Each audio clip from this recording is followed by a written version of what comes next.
আসামের Kaziranga national park সংলগ্ন বড়জুড়ি এলাকায় একটি ছোট্ট বাচ্চা হাতি তার মায়ের কাছ থেকে আলাদা হয়ে যায়।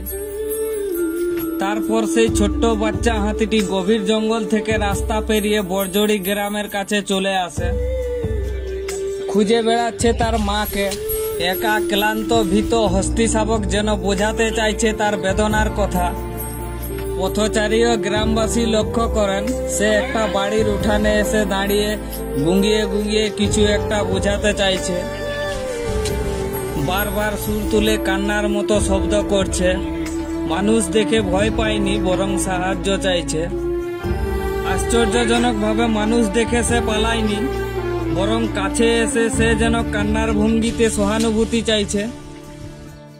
স্থানীয় গ্রামবাসীরা হস্তি শাবকটিকে জল ও কলা দিয়ে শান্ত করার চেষ্টা করে।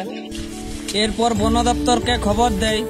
বন দপ্তর সঙ্গে সঙ্গে এসে তার মায়ের কাছে ফিরিয়ে দেওয়ার চেষ্টা করে তাকে, এবং তার মা যে জঙ্গলে আছে সেই জঙ্গলের দিকে নিয়ে যায় সেই হস্তি শাবকটিকে। তার মা তাকে যাতে সহজেই গ্রহণ করে সেই জন্য সেই দলেরই গোবর তার গোটা গায়ে লাগিয়ে দেয়। ঘটনাটি ঘটেছে 5ই জুলাই শুক্রবার। একটি হাতির দল কাজিরাঙ্গা ন্যাশনাল পার্ক এলাকা অতিক্রম করার সময় একটি বাচ্চা হাতি তার দল থেকে পেছনে পড়ে যায়।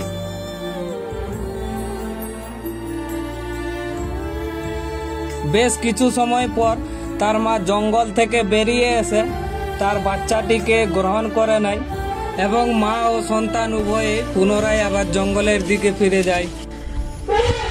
যা যা যা যা যা যা কষ্ট রাস্তায় যা মা যা যা।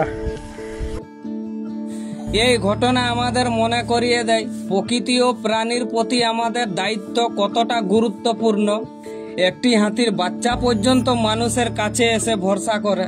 ভিডিওটি শেয়ার করুন যাতে প্রাণী সংরক্ষণের প্রতি সচেতনতা আরো বাড়ে।